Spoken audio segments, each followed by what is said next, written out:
And welcome. My name is Raj Persaud. I'm a consultant psychiatrist based in private practice in central London of the United Kingdom in Harley Street. And I'm delighted to be joined now by Kelly Diederen.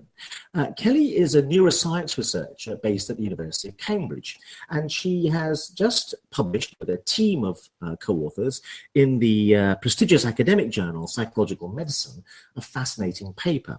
The title of the paper is 5-Year Follow-Up of non-psychiatric adults with frequent auditory verbal hallucinations. Are they still healthy? Now, first of all, Kelly, I want to ask you, what is an auditory hallucination? So basically, what we describe as an auditory hallucination is if an individual hears a voice when there is no one around. So basically, in the absence of any sort of stimulation that could even be interpreted to be a voice.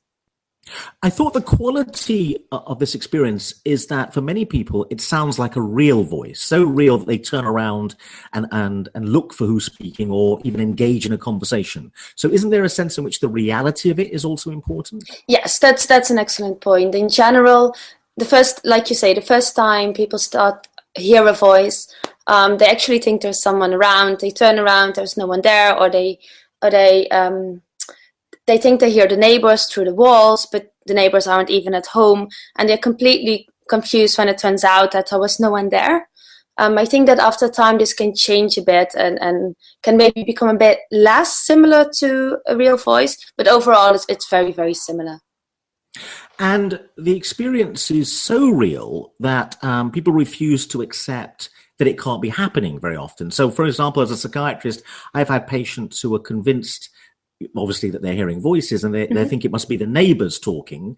It's very implausible that the neighbors could be speaking so loudly that they could hear them constantly. But the reality of the experience is so strong that people turn intellectual somersaults to explain why they're hearing voices. Would you go along with that view?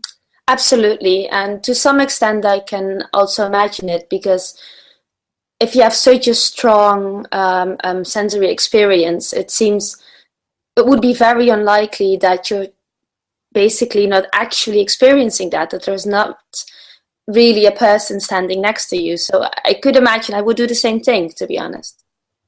Now, this symptom is regarded as extremely important in psychiatry, perhaps even maybe the most important symptom, because it's meant to be a paradigmatic example of serious mental illness, or to use a colloquial term, insanity or madness. In Hollywood movies, people hearing voices are a classic way of exemplifying that there's something seriously wrong.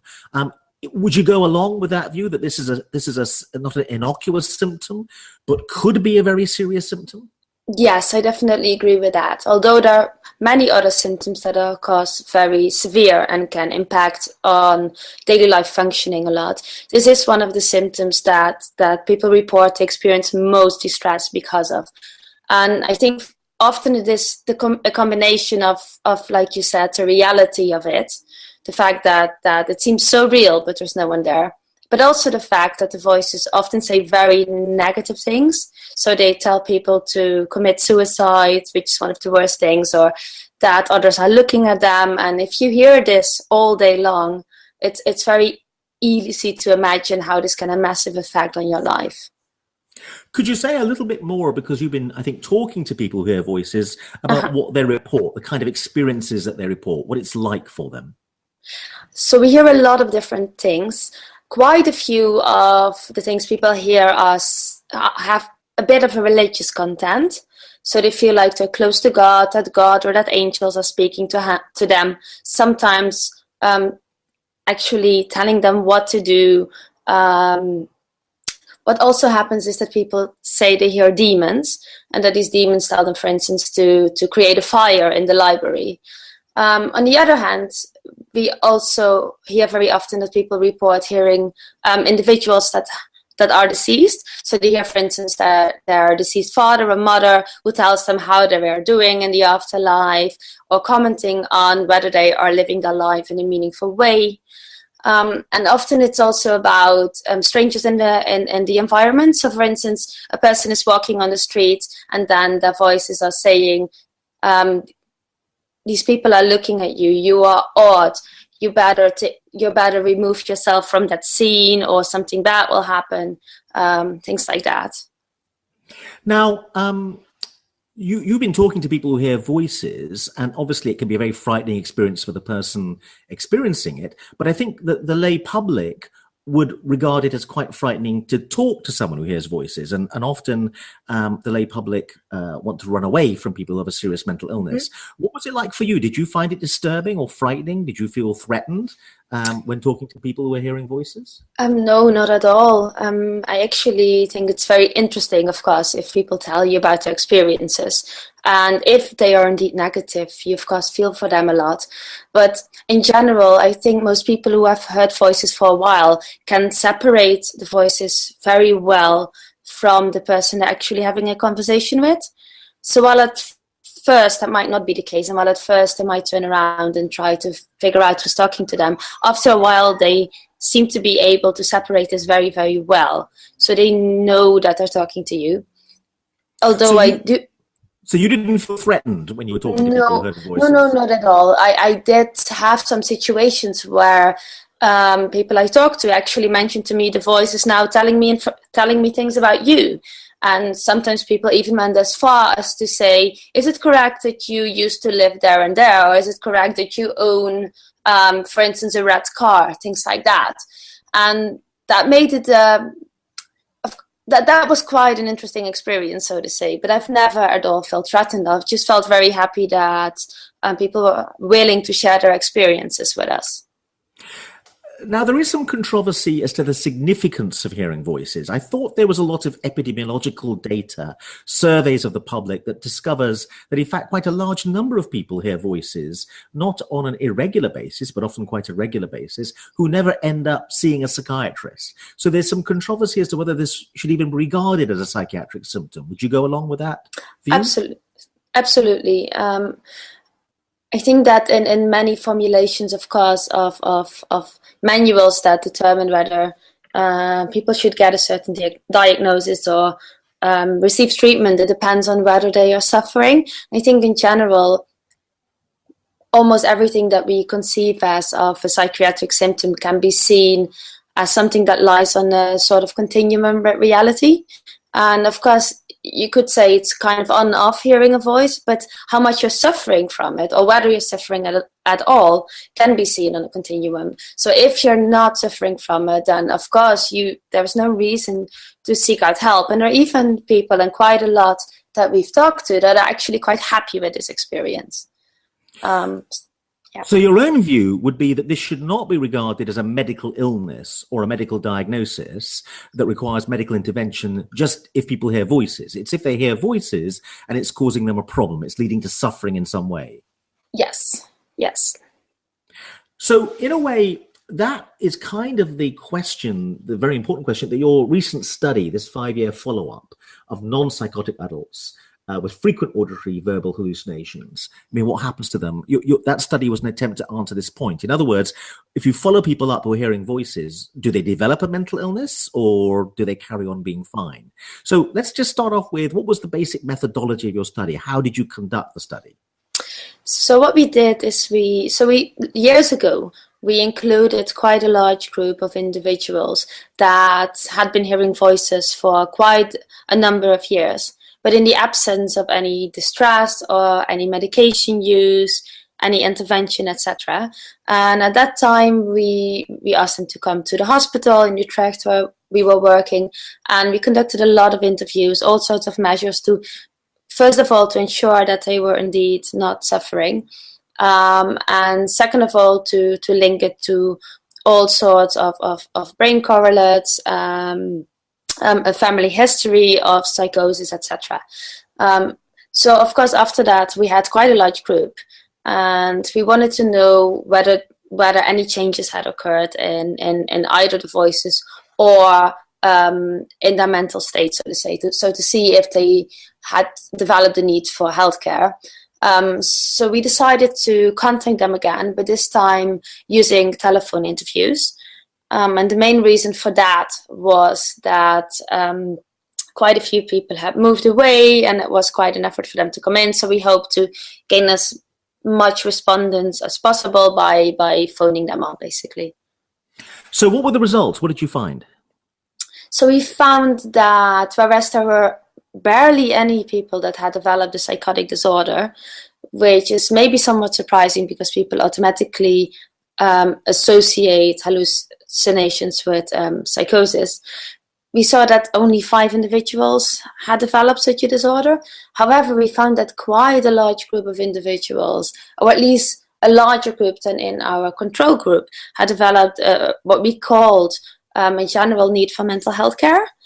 And what we mean with that is basically anyone who had sought treatment for any sort of problem. So this could, for instance, be depression, and for many people it was depression, but it could also have to do with going to, for instance, a psychologist to talk through quite common life events such as divorce.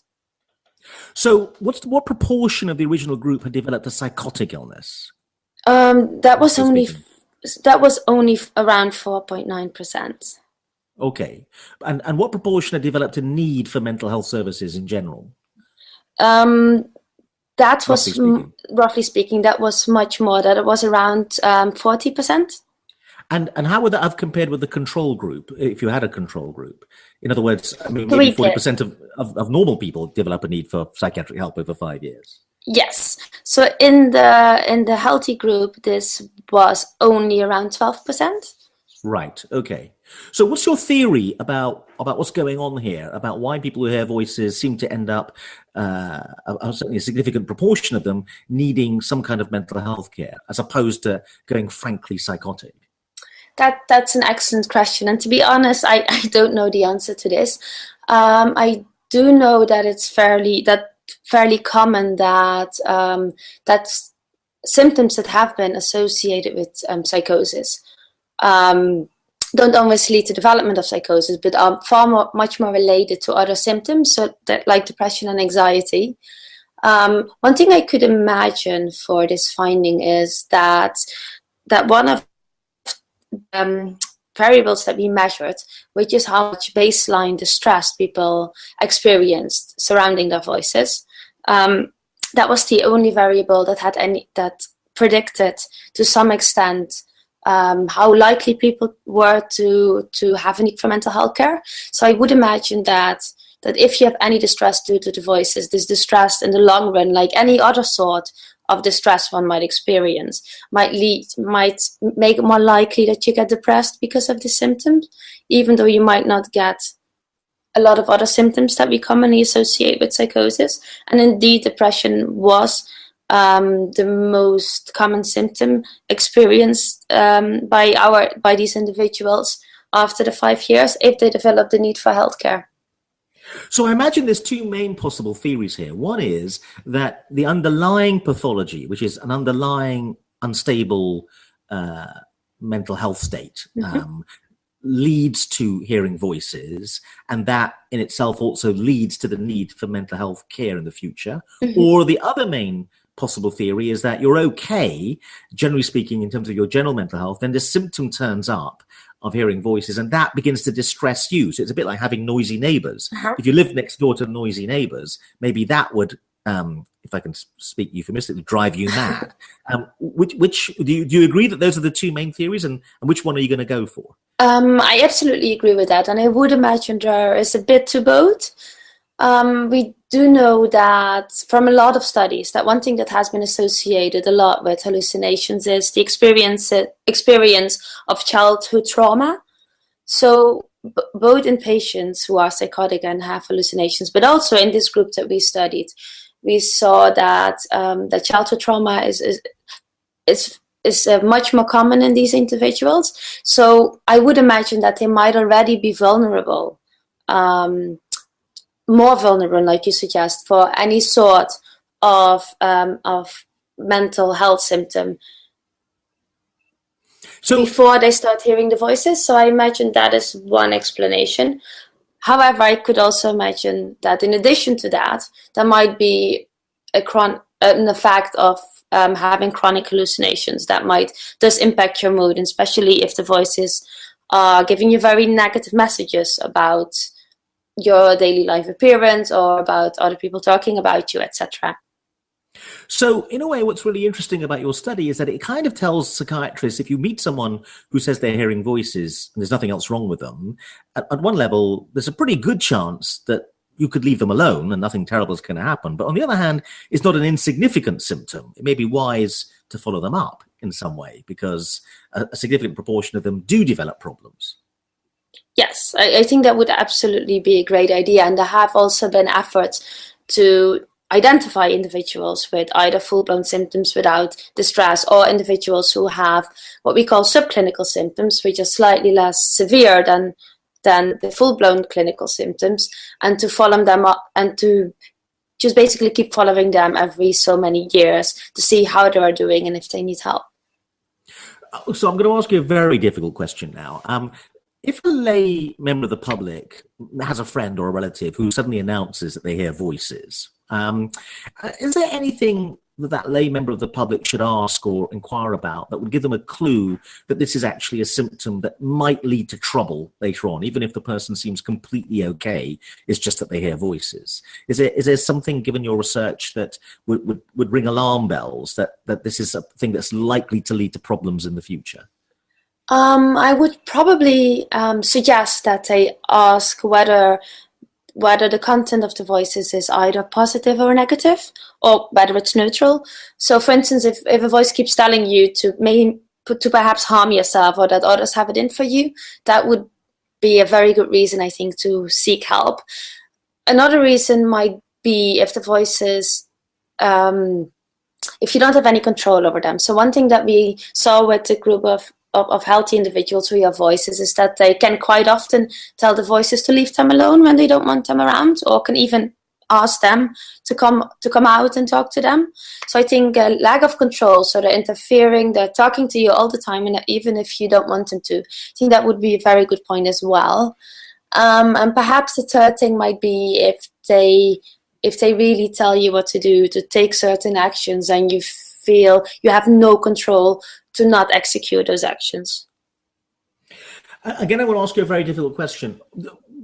What do you think the overall impact of your study is in terms of the way psychiatrists think about people who hear voices? My sense is that most psychiatrists, maybe because of the bias sample they get in their outpatient clinics, think it's a very serious symptom and are unlikely to be relaxed when they hear someone hears voices.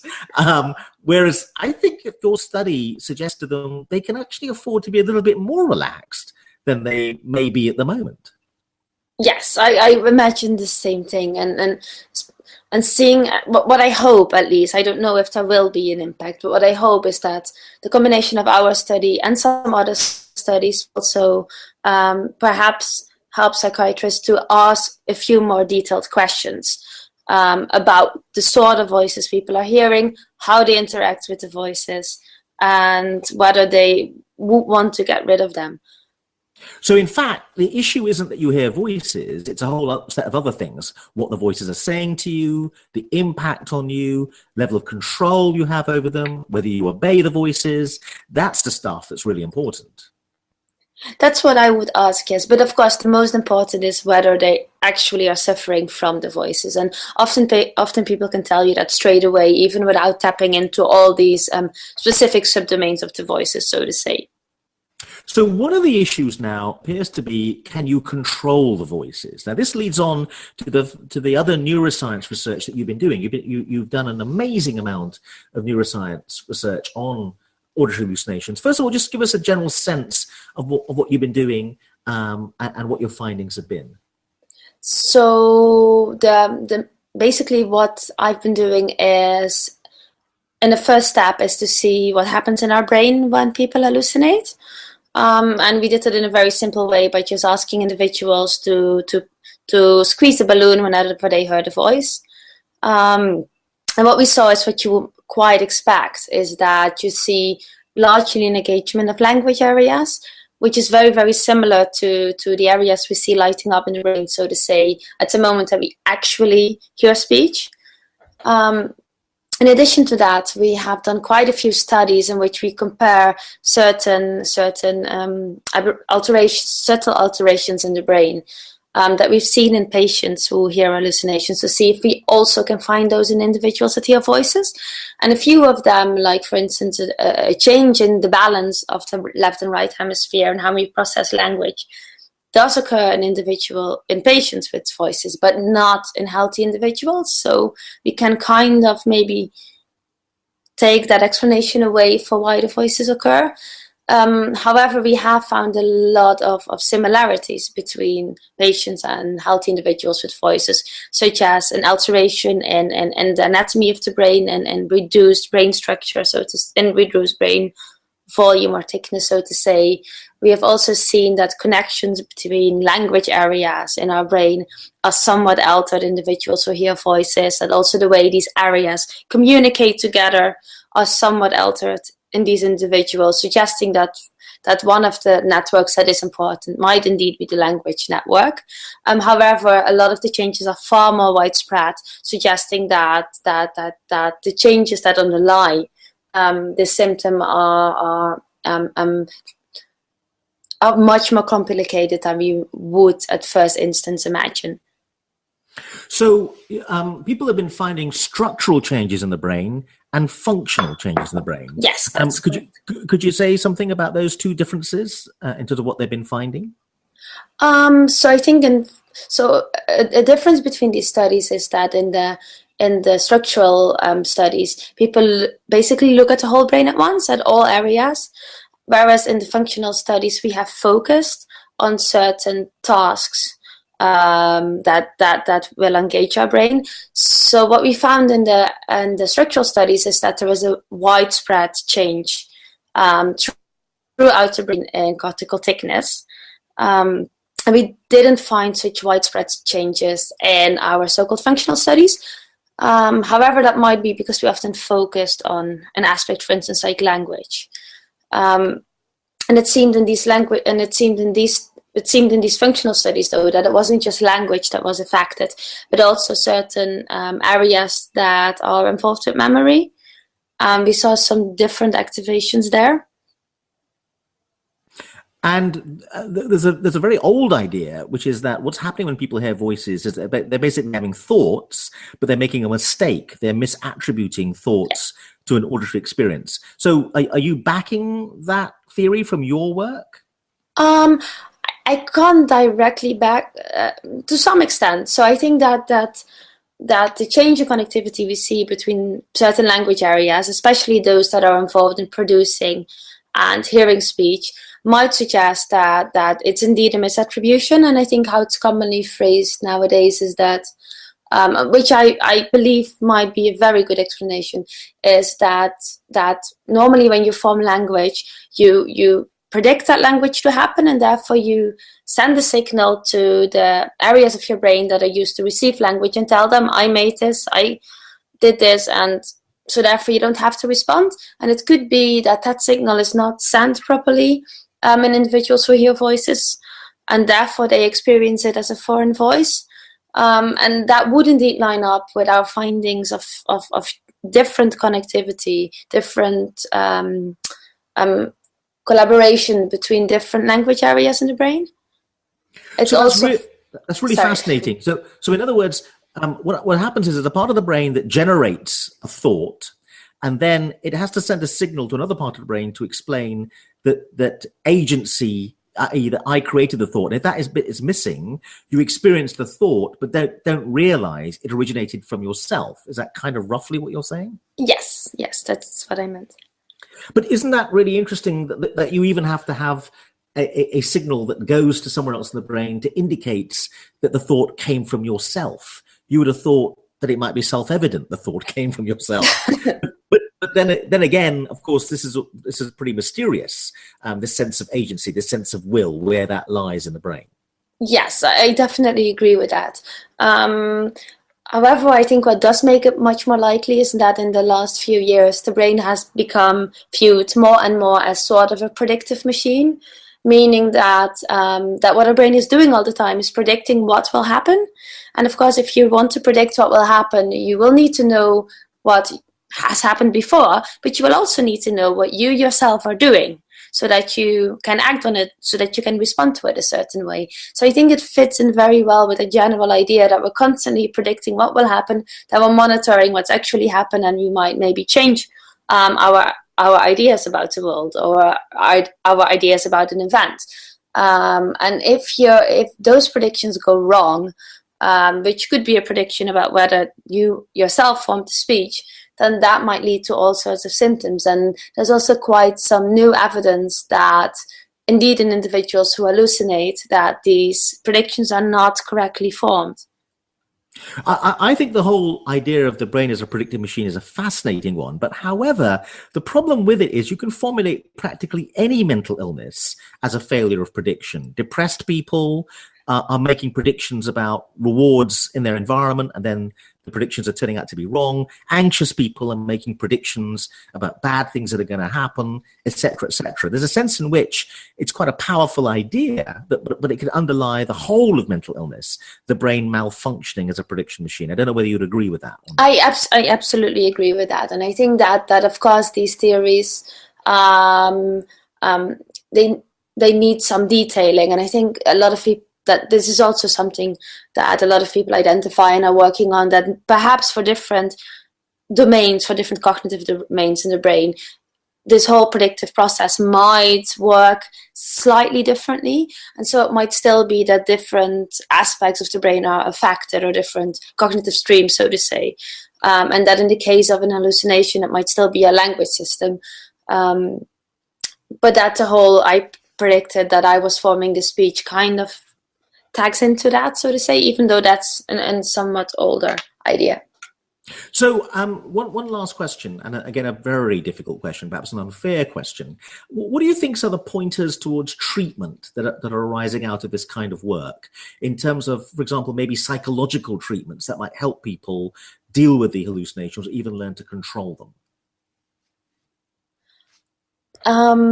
So one of the things that might have an effect, I imagine, would be to try and train people to, for instance, use techniques such as in mindfulness, where you might attend away from the voices. Like, people are also taught to attend away from their thoughts. I don't think we necessarily need these studies to inform those treatments, but since we know that the content of the voices is so important in how much people suffer, I would imagine that attending away from it, so still realizing you're hearing a voice, but not paying too much attention to the actual content, might help a lot. But I also thought that the neuroscience work was suggesting that the brain has a limited auditory capacity, so that if you saturate it with other auditory stimuli, like listening to music or listening to other things, by definition, the internal voices are going to get squeezed out, or you're going to have more problems being dominated by voices. So the neuroscience work in suggesting a limited capacity within the brain to deal with auditory stimuli. The saturation idea, I thought, seemed potentially quite exciting. I don't know whether you would agree with that. Yes, I definitely agree with that. And it does seem to work for certain patients. And I think, and they also people often tell us that they've come up with this themselves, that they put their earphones on, they've started listening to music, and they're better. However, this is not the case for everyone. So for some people, they seem to feel a bit like in a vacuum, as if they're actually isolated from the world as soon as they listen to music. And it seems that situation makes it more likely for them to hear voices. So I guess it depends on the person. And in general, of course, we might need to pay more attention to what treatments work for whom, and just try different things. But I think this is definitely something that works very, very well for certain patients. Kelly Diederen, thank you very much indeed. Thank you.